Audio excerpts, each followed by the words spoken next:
آج کی جو آیت ہے اس میں اللہ تعالیٰ نے دو بڑی امپورٹنٹ بات بتائی ہے جو ہر انسان کو جاننا چاہیے۔ اعوذ باللہ من الشیطان الرجیم، بسم اللہ الرحمن الرحیم۔ لا يكلف الله نفسا إلا وسعها لها ما كسبت وعليها ما اكتسبت۔ سورہ بقرہ سورہ نمبر 2 آیت نمبر 286۔ یہ سورہ بقرہ کی آخری آیت ہے، لاسٹ، اور اس کے 2 سینٹنس ہیں صرف۔ یہ اللہ تعالیٰ کسی پر اس کی طاقت اور انرجی سے زیادہ بوجھ نہیں ڈالتا، زیادہ ذمہ داری نہیں دیتا، نمبر 1۔ دوسرا، ہر انسان جو بھی نیکی کرے گا اس کا بدلہ اسی کو ملے گا، اور جو بھی برائی اور گناہ اور پاپ کرے گا اس کی سزا اور وبال اسی کو ملے گی۔ Allah does not burden any human being with a responsibility heavier than he can bear. Everyone will enjoy the fruit of the good that one has earned, and everyone shall suffer for the evil that he has committed. اب ان 2 چیزوں کو سمجھنا ہمارے لیے بہت ضروری ہے۔ پہلی چیز جو اللہ نے کہی ہے کہ اللہ کسی کی طاقت سے زیادہ بوجھ نہیں ڈالتا، تو یہ 2 لیول پر ہے۔ پہلا کیا کہ اللہ تعالیٰ نے جتنے بھی ہمیں حکم دیے ہیں، آرڈرز دیے ہیں، اس میں سے آپ دیکھیے گا تو کوئی بھی چیز ہماری طاقت سے زیادہ نہیں ہے۔ فار ایگزامپل، نماز ہمیں دن میں کتنی بار پڑھنے کے لیے بولا گیا ہے؟ 5 بار۔ تو کیا یہ ہماری طاقت سے زیادہ ہے؟ ہم کر سکتے ہیں۔ جس کی طاقت سے زیادہ ہے اسے اللہ تعالیٰ نے نہیں بولا ہے۔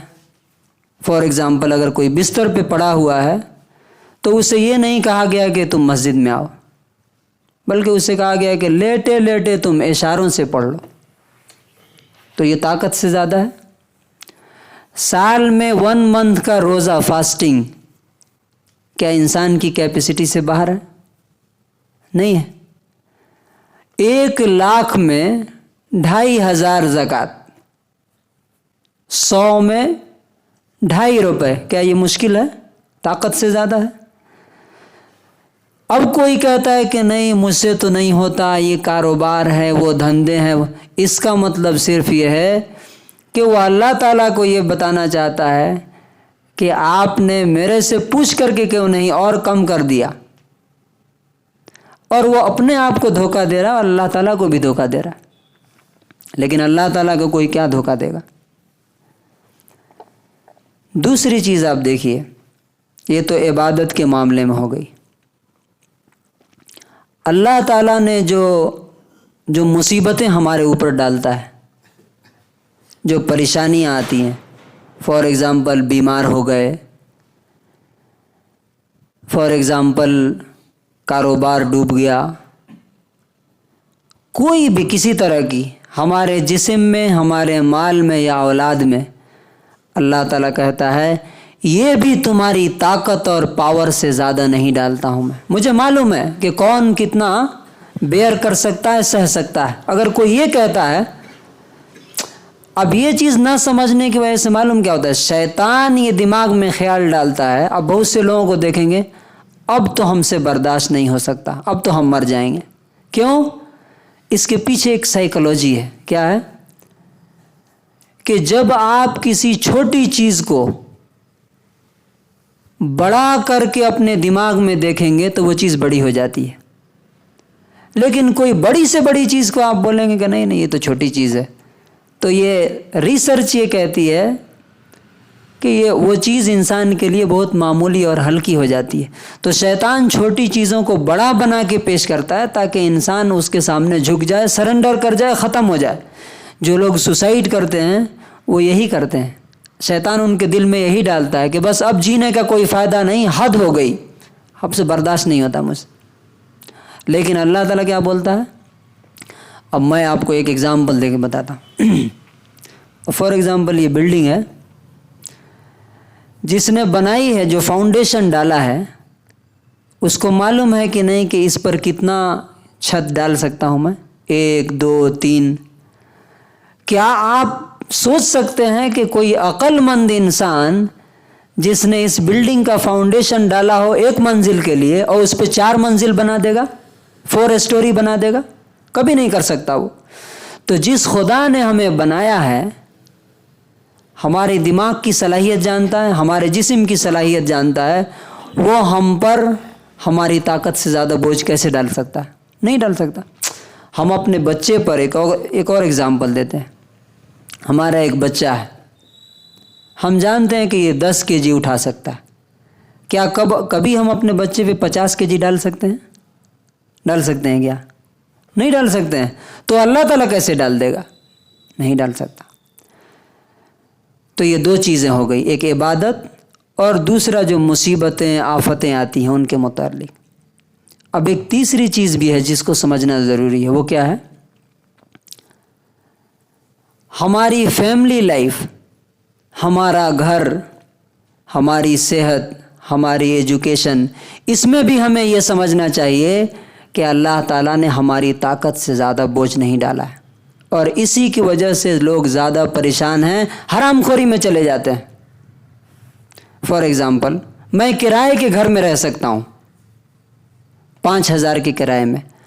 اب میں سوچتا ہوں کہ نہیں، اگر 5000 کے کرائے میں رہوں گا تو لوگ کیا کہیں گے، ہمارا اسٹیٹس ڈاؤن ہو جائے گا. تو 15000 کرائے پہ لے لیا. اب یہ جو 10,000 بڑھا وہ کہاں سے آئے گا؟ یا تو سود کھائیے، حرام لیجئے، نہیں تو کسی کا حق ماریے، یہیں سے ہو سکتا. تو آپ پر اللہ تعالیٰ نے 5,000 کا مکان دینے کے لیے بولا تھا، آپ نے 15,000 ڈال لیا. تو یہ آپ نے خود اپنے اوپر بوجھ ڈالا، اللہ تعالیٰ نے نہیں ڈالا. دوسری مثال،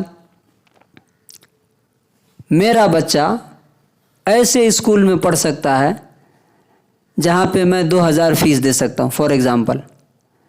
لیکن میں سوچتا ہوں کہ اگر 2,000 والے اسکول میں پڑھے گا تو میرا اسٹیٹس ڈاؤن ہو جائے گا. تو میرا بچہ تو وہاں پڑھے گا جہاں پہ سال کا 1 لاکھ لگتا ہے. تو اب یہ 2 لاکھ کی کیپیسٹی تھی، 1 لاکھ کہاں سے آئے گا؟ کہاں سے آئے گا؟ جائز طریقے سے تو آئے گا نہیں. اب یہ آپ نے اپنے اوپر بوجھ ڈالا، اور اللہ تبارک و تعالیٰ نے یہ بوجھ آپ پر نہیں ڈالا تھا. تو نتیجہ کیا ہوتا ہے؟ لوگ لون لیتے ہیں، دوسروں کا حق مارتے ہیں. رسول اللہ صلی اللہ علیہ وسلم نے اس سلسلے میں کیا ہمیں تعلیم دی؟ کہا کہ اپنے عمل سے کر کے دکھایا. ان کی بیویوں نے جب کہا، بہت سے لوگ بولتے ہیں کہ بچے ہمیں مجبور کر دیتے ہیں، بیویاں ہماری بات نہیں مانتی ہیں. آپ اس لائق نہیں ہیں کہ بچے اور بیوی آپ کی بات مانیں. منوانے کا طریقہ ہے. رسول اللہ صلی اللہ علیہ وسلم نے کہا ہے، میں ہوں یا کوئی بھی ہو. رسول اللہ صلی اللہ علیہ وسلم کی بیویوں نے جب کہا کہ ہمارا اتنے میں گزارا نہیں ہوتا، ہمیں اور چاہیے، تو رسول اللہ صلی اللہ علیہ وسلم نے کیا کیا معلوم؟ چھوڑ کر کے سب بیویوں کو اوپر والے فلور میں چلے گئے، بات چیت بند کر دی. 1 مہینے کے بعد اللہ تعالیٰ نے، یا 50 دن کے بعد اللہ نے آیت اتاری. کیا آیت تھی؟ کہ اے نبی اپنے بیویوں سے کہو کہ اگر میں جیسا رہ رہا ہوں، جس کنڈیشن میں، اللہ اور آخرت میرا اصل ٹارگٹ ہے، اگر تم اس ٹارگٹ کے ساتھ میرے ساتھ رہ سکتی ہو تو رہو، نہیں تو جاؤ. میں تمہیں خوبصورتی کے ساتھ، احسان کے ساتھ تمہیں چھوڑتا ہوں، تم جاؤ دوسری شادی کرو, وہاں جا کر کے انجوائے کرو, ہمارے پاس تو جتنا ہے اتنا ہی میں رہوں گا, ایسے ہی میں رہوں گا. کوئی بیوی نہیں گئی. ساری بیویوں نے کہا کہ نہیں اللہ کے رسول, ہم اللہ اور آخرت کو چاہتے ہیں. عمر بن عبدالعزیز بادشاہ تھے, اور 1-2 کنٹری کے نہیں, 20 کنٹری کے. لیکن جب انہوں نے اپنی بیوی سے کہا کہ یہ جو تمہارا سوٹ ہے تمہارے باپ نے ناجائز طریقے سے تم کو دیا تھا, وہ کروڑوں کا تھا, یہ بیت المال میں جمع کرو, اور میں جس کنڈیشن میں رہ سکتا ہوں اگر تم رہ سکتی ہو تو رہو, نہیں تو تم اپنے باپ کے یہاں چلے جاؤ, دوسری شادی کر لو. تو بیوی نے کہا کہ نہیں امیر المومنین, میں آپ ہی کے ساتھ رہوں. تو اب ہم جب بچوں کو, اپنی بیویوں کو اس بات کا احساس دلائیں گے کہ ہم اسی طرح رہیں گے, تمہیں ہمارے ساتھ رہنا ہے تو رہو, نہیں تو آپ اپنا راستہ لو. لیکن وہاں پہ کیا ڈر آتا ہے, بڑھاپے میں ہماری کون کیئر کرے گا؟ بھائی جس خدا نے ماں کے پیٹ میں تمہیں خون کے ذریعے سے پالا, جب تم کچھ نہیں کر سکتے تھے, وہ خدا بڑھاپے میں نہیں پال سکتا ہے کیا؟ پال سکتا ہے نا. اب یہ ایک بات ہوئی کہ ہمیشہ یہ سمجھنا چاہیے, اچھا آپ کی کیپیسٹی کتنی ہے کون جان سکتا ہے؟ آپ جانتے ہیں اور آپ کا خدا جانتا ہے. آپ لوگوں سے بہانے کر سکتے ہیں, ہاں یہ مجبوری تھی, وہ مجبوری تھی, وہ ایکسکیوز تھا, لیکن اللہ تعالیٰ سے نہیں کر سکتے کہ جتنا کر سکتے تھے اتنا کیا کہ نہیں, جس سے بچ سکتے تھے جس گناہ سے اس سے بچے کہ نہیں. یہ آپ کی کیپیسٹی آپ کو معلوم اور آپ کے خدا کو معلوم.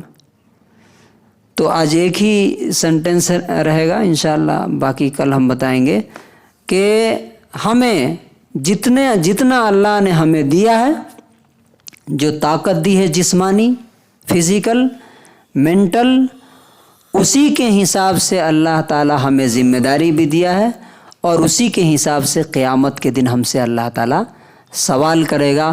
اور ہم کوئی ایکسکیوز, کوئی بہانہ نہیں پیش کر سکتے ہیں کہ یہ تو سوسائٹی کی وجہ سے میں نے ایسا کر لیا, بچوں کی وجہ سے ایسا کر لیا, بھائی کے پریشر میں آ گیا, بیوی کے پریشر, یہ سب بہانے اللہ تبارک و تعالی نہیں سنے گا.